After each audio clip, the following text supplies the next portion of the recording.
Olá, pessoal, tudo bem?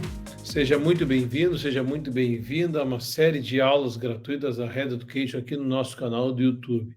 Aproveita e já se inscreve no nosso canal. Também pode nos seguir nas nossas redes sociais, no Instagram, no Facebook e no Spotify. O tema da aula de hoje é sobre cirurgia gengival e planejamento virtual no auxílio da cirurgia ortognática para esses casos. Vamos falar sobre a evolução do planejamento virtual dentro da cirurgia ortognática, principalmente voltado para essa questão do sorriso gengival. Quem quiser já pode curtir aí, deixar seus comentários nas nossas plataformas. A Red Education, essa é uma aula, então, oferecimento da Red Education, uma plataforma de ensino que veio para revolucionar o ensino odontológico. Eu sou um dos sócios, fundadores, e posso falar que o nosso propósito é valorizar você, cirurgião dentista, e valorizar a nossa profissão como cirurgião dentista, torná-la mais grandiosa, né? Sempre nivelando para cima.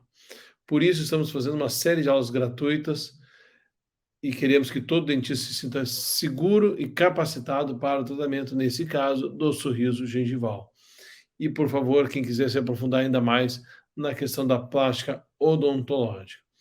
Meu nome, para quem não conhece, meu nome é Guilherme Fritcher, sou cirurgião bucomaxilofacial, formado pela graduação pela URGS de Porto Alegre, especialização, mestrado, doutorado na PUC. Sou professor da Faculdade de Odontologia da PUC desde 2009 e hoje sou coordenador da especialização de cirurgia bucofacial e ainda chefe do serviço do Hospital São Lucas da PUC. Também tive a oportunidade de fazer alguns estágios, entre eles um estágio no Instituto Maxilofacial de Barcelona com o professor Dr. Federico Hernandes Alfaro. Aqui é importante comentar que a cirurgia ortognática faz parte da minha vida, é meu dia a dia, e com isso também faz parte o tratamento do sorriso gengival. Então, eu tenho um apreço muito grande por esses tratamentos, e digo que o fato de ter feito esse estágio também em Barcelona, vocês vão ver que mostra muito da evolução que a gente está tendo hoje em dia na cirurgia bucofacial, e também, não menos que isso, nos tratamentos do sorriso gengival.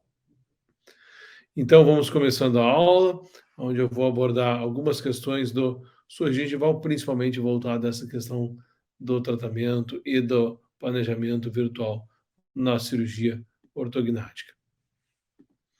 Então, esse aqui é o grupo de sócios, ali está o professor Lauro Ayub, o professor Ângelo Menucci, que também é meu sócio no consultório, né, na nossa clínica, a clínica Menucci Fritcher, que é uma clínica voltada para a cirurgia bucomaxilofacial. E também meu xará, o Dr. Guilherme Lenda. E à direita da foto sou eu, então, Guilherme Fritcher. Então, o que seria essa questão do planejamento virtual no auxílio da cirurgia ortognática, pensando no sorriso gengival? Hoje em dia, a gente não pode pensar em fazer a cirurgia se não tiver esse componente virtual, porque o mundo está virtual. Então, nós temos que entrar nessa tecnologia, e já digo que isso já é quase que uma verdade absoluta, já deveríamos estar trabalhando com realidade, talvez virtual, mas essa questão do planejamento virtual o auxílio tridimensional, o auxílio do computador, o auxílio nos transforma em profissionais melhores, nos auxilia no diagnóstico e no próprio planejamento para o nosso paciente. Então, eu comecei na cirurgia em 2004, já no meio da especialização, quando eu tive contato com a cirurgia ortognática, e esse era o nosso planejamento, né, onde a gente fazia uma cefalometria, a partir da cefalometria um traçado cefalométrico, ia junto uma análise facial do paciente e jogava isso aí dentro desse módulo 2D e de perfil e fazia todo o planejamento da cirurgia ortognática. Então, um método extremamente analógico, onde a gente só via o paciente basicamente de perfil. Existem normas frontais, mas basicamente na cirurgia ortognática se fazia norma de lateral, a partir do traçado cefalométrico. Então, se discutia o quanto que seria avançado, quanto seria intruído, quanto seria movimentado, rotado da mandíbula, maxila, etc., mas tudo num contexto 2D e totalmente analógico, né? E isso sempre teve bons resultados. Isso não quer dizer que não fosse uma técnica eficaz, mas a gente tinha ainda depois montar o paciente no articulador e transpor toda aquela questão que foi planejada no virtual, planejado no 2D, passar então para o modelo de gesso, serrar modelo, manipular, e usava a plataforma de Ericsson para fazer essa movimentação dos modelos ali em cima, e aí poder transferir isso para o dia da cirurgia. Porque a cirurgia ortognática tem essa complexidade. A gente faz um planejamento virtual hoje, mas antigamente se fazia um planejamento analógico, uma cirurgia de modelo para daí operar o paciente. E hoje, então, a gente tem essa capacidade de fazer um planejamento virtual, que é muito mais eficaz. A gente vê o paciente no 3D, né, no tridimensional, pode virar a cabeça, virar o paciente de todos os lados para chegar no melhor diagnóstico e melhor prognóstico e melhor tratamento para esse caso do paciente. Então, aqui era como era feito, e esse aqui é um exemplo de um paciente que foi tratado totalmente da maneira antiga, antes de ter tratamento virtual, uma classe 3, com excesso vertical de maxila, um paciente que não gostava muito de expor o sorriso. Claro que aqui a projeção mentoniana é uma questão muito impactante, né? Mas é um paciente, então, com uma deformidade relativamente grande. E aí a gente pode ver, então, que é o paciente, depois de feita a cirurgia, toda ela planejada no 2D, tem um resultado super satisfatório, onde tem uma melhora importante da oclusão dentária, uma melhora importante da face, onde vamos botar assim, de toda a harmonia facial desse paciente. Então a gente consegue também, pelo planejamento antigo, trazer isso aí. Mas isso, o que nos requeriria? Mais tempo de planejamento, mais tempo de laboratório, para chegar num resultado em que hoje a gente consegue ter muito mais facilitado, né? Talvez muitas pessoas novas que estão começando nessa área cirúrgica não conheçam todas essas etapas cirúrgicas que a gente passava no planejamento 2D. E era super minucioso, né? Hoje o computador ele é minucioso para nós. Ele nos evita os erros 0,1 milímetro, 0,2 milímetros, se transporta ali para dentro. A gente consegue ter um controle muito maior sobre isso. Tanto é que daí veio as questões do tridimensional, da movimentação do crânio dentro do planejamento virtual. Essa aqui já foi uma paciente de transição, onde tinha um sorriso gengival também, que é uma questão muito característica desses pacientes que têm excesso vertical de maxila, acaba tendo um perfil dólico facial de crescimento da face, né? Então uma pouca projeção de ângulo mandibular, a maxila com excesso vertical, então com sorriso gengival, nem sempre necessita ter uma má oclusão, porque ela já podia ter sido tratada, esse é um caso de retratamento ortodôntico, aonde continuava com a hipoplasia mandibular, o ângulo mandibular muito aumentado, deficiência mentoniana e ainda queixa de ronco e também dizia de apneia, embora não tivesse exames comprobatórios da apneia, mas ela dizia que tinha dificuldade. Então essa já é uma paciente da transição, onde eu comecei a fazer o planejamento virtual e levava junto o convencional. Eu fazia o virtual, mas eu comparava com o meu 2D. E essa é uma questão de transição. Isso serve para tudo que a gente vai fazendo e vai se aprimorando. A gente tem o padrão certo, né, ou o padrão que a gente sempre conheceu e quer conhecer uma tecnologia nova, nós vamos testando uma, depois a outra, até que a gente chega no equilíbrio e aí possa abrir mão da técnica que a gente dominava, mas que já não é mais, vamos botar assim, tão atual, para daí fazer uma técnica nova e com isso tu ter aquilo ali como teu padrão. Então a gente deve ter muito cuidado nessa transição e não sair, né, só porque é uma questão de modernidade, partindo por uma coisa que a gente não domina ela ainda totalmente. É melhor te manter o que a gente tem de domínio e ir aprimorando a técnica nova até poder, então, transitar para essa nova técnica. E foi assim como nesse caso, fiz o planejamento virtual dessa paciente, então a gente consegue colocar foto do paciente no 2D, consegue simular a cirurgia dentro do software e manipulando para chegar no que a gente imagina que vai ser o melhor resultado e com isso transpor para a nossa cirurgia. E aqui tem uma série de medidas, onde a gente verificava, bom, eu quero realmente que tenha 4,5 milímetros de avanço de maxila, eu quero que realmente tenha 3 milímetros de intrusão maxilar para a correção do sorriso gengival. Isso o software nos dá com uma precisão muito maior do que a gente tinha antes no analógico. Então, são recursos que a gente foi vendo e foi desenvolvendo, e bom, se nós conseguimos ter essa pressão, e eu consegui entender esses números, e eu consegui que eu estou vendo uma questão tridimensional, eu vou conseguir partir, então, para o uso 100% desses casos, sendo só virtual. E essa foi a nossa evolução, nós partimos disso, e de novo, tinha resultados extremamente satisfatórios, claro que a gente combinou convencional com virtual, mas a gente viu uma melhora, e isso eu acho muito interessante, que a gente vai atrás das fotos dos pacientes depois do pós-operatório, nas redes sociais hoje, né? Então, os pacientes se mostram muito mais. O paciente, principalmente o paciente de sorriso gengival, ele se mostra muito mais nesses casos, ele expõe o sorriso, ele passa a sorrir verdadeiramente, como essa foto da esquerda da nossa paciente, ela realmente está sorrindo, né? Próximo passo foi a gente partir para o planejamento estritamente virtual, como esse outro caso aqui do gengival, paciente um perfil muito parecido, onde tinha um excesso vertical de maxila, um retrognatismo mandibular, um ângulo mandibular aumentado, uma deficiência mentoniana, queixa de respiração oral, queixa de ronco. Então, esse é um padrão muito característico do paciente que tem excesso vertical de maxila. Acaba tendo um perfil de crescimento vertical e normalmente uma mandíbula mal posicionada para a posterior. Então, essa é uma paciente que a gente daí já partiu para fazer o tratamento, todo ele a partir de virtual, né? Todo ele computadorizado. Vamos para o próximo slide. Então, o planejamento, onde a gente vê aqui já simulando a mentoplastia, o resultado da mentoplastia, depois ainda a intrusão, vista mais aproximada, já feita a intrusão de maxila e a mentoplastia. Nesse caso aqui, o virtual nos permitiu não operar a mandíbula.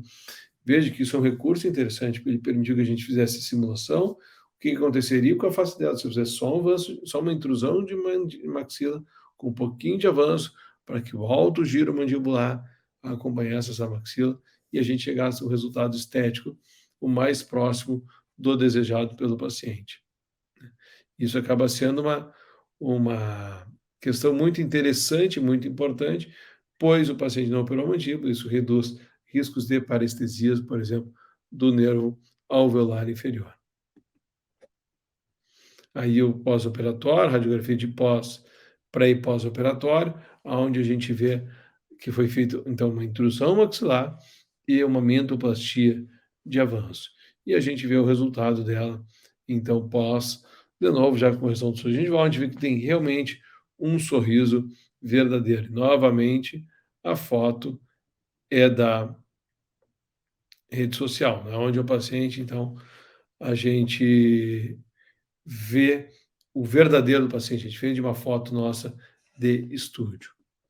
E, por fim, ainda mostrar esse outro caso, né, dessa paciente super querida, mas com o mesmo perfil, excesso vertical de maxila, né, excesso, retrognatismo mandibular por uma questão de crescimento dólico facial, uma dificuldade de respiração, a gente vê uma via aérea extremamente prejudicada, né, a gente vê uma dificuldade de passagem de ar, então ela realmente precisava de uma cirurgia ortognática, mas ela ainda tinha, além da questão da excesso vertical, tinha um pouco de excesso anteroposterior de maxila, e por isso foi planejado, esse é um outro recurso do planejamento virtual, nos permitiu fazer uma segmentação da maxila, aonde a gente pôde, então, desenhar, nesse caso, que a gente precisava fazer um recuo, mas eu não podia recuar muito a maxila, porque a paciente já tinha dificuldade respiratória, então eu precisava avançar a região posterior, mas eu precisava recuar a região anterior. Então, nesse caso, foi optado por fazer uma extração transoperatória do primeiro premolar superior, do 14 e 24, e todo o planejamento virtual, então, ali em amarelo, do segmento que vai ser removido. E ali está desenhado, numa vista inferior, o que vai ser removido, e aqui o desenho esquemático dentro do software, do novo posicionamento, do avanço da região posterior e o recuo da região anterior, além da rotação mandibular e avanço mandibular. Então, esse é um caso muito interessante, porque a gente vê os desejos dos pacientes. Essa é uma paciente que toda a cirurgia foi uma cirurgia de maxila, segmentação, extração dentária, avanço mandibular e mentoplastia, e ela passou o tempo todo sozinha. Ela é uma paciente de fora de Porto Alegre, onde ela ficou em Porto Alegre para a cirurgia, não teve acompanhamento de familiares, teve uma senhora que auxiliou ela no hospital, e depois foi para casa, fez tudo isso sozinha. Então, isso nos remete à vontade que esse paciente tinha de melhorar tanto a questão respiratória quanto a questão mastigatória, quanto também a questão do sorriso gengival e o quanto isso impactava para essa paciente. Aqui um desenho esquemático de como é que seria do início ao final, né, dessa paciente. E aqui exemplificando o que isso se transforma, da quantidade para a cirurgia, e aqui a foto de cima, uma vista superior da maxila, depois que foi feita a fratura maxilar, onde a gente vê a região da segmentação que vai ser feita, e a área da extração dentária, já no segundo desenho, já removidos os excessos, já reposicionada essa maxila para fixação. Então, a maxila vai estar em 4 partes, sendo que ainda, ou 4, vão colocar 6 partes, porque essas duas aqui vão ser removidas, e depois ela é toda fixada com placa e parafuso. Mas tudo isso partindo do planejamento virtual e o quanto ele nos permite trazer essa resposta. E aqui dá o paciente com pós-operatório de 30 dias, então a gente vê já uma melhora do sorriso, uma melhora da questão mandibular, né? Ainda, claro, está em tratamento ortodôntico, se a gente desse um zoom na foto, ia ver que tem um pouquinho de diastema ainda entre canino e segundo premolar, porque não existe mais o primeiro premolar, então nós já temos uma grande melhora do perfil dela, ainda em aprimoramento, a cirurgia deve ter uns 3 meses, possivelmente vai estar depois do curso que eu vou falar a seguir, que a gente vai oportunizar todos em julho, mas é um caso que vai estar completo já nessa segunda fase. Né, uma vista 3/4 e uma vista do sorriso, ainda tem que melhorar a questão de movimentação labial, tem que pensar que tem ainda pouco tempo de pós-operatório nessa foto, mas é uma paciente que ela já era sorridente, feliz, hoje ela certamente se encontra ainda mais contente com o resultado. Então isso é uma coisa importante, a gente vê que o planejamento virtual hoje ele nos permite um planejamento muito mais eficaz e rápido, né? O que eu levava antigamente, naquele primeiro caso, entre desenhar na cefalometria, cirurgia de modelo, levava em torno de 4, 5 horas para fazer um planejamento, esse aí em 30, 40 minutos, eu faço todo o planejamento e está tudo pronto para levar para a cirurgia. Então, são facilitadores que a gente tem, né, nessa fase agora do planejamento virtual. E esse aqui é a minha razão de sempre estar trabalhando e pesquisando e procurando aprimorar, porque esse guri é meu filho, então é a ele que eu dedico tudo que eu faço, eu acho que ele muda a vida da gente, então deixei aqui uma foto dele, porque sempre traz um bem-estar quando a gente pensa na família por perto. Ah, e antes de finalizar, lembrei de algo importante que pode te auxiliar na sua jornada. Você sabia que 10% da população tem sorriso gengival e que um dos maiores erros que o cirurgião dentista comete está no diagnóstico? Para você que busca o passo a passo de tudo que você precisa levar em consideração na análise dos seus pacientes, você precisa agora ter, então, o guia definitivo do diagnóstico do sorriso gengival. Estamos disponibilizando ele de forma gratuita para você, mas é por tempo limitado. Então vai estar na descrição do vídeo o link para que você possa baixar e fazer o download, então, desse guia. Não perca essa oportunidade.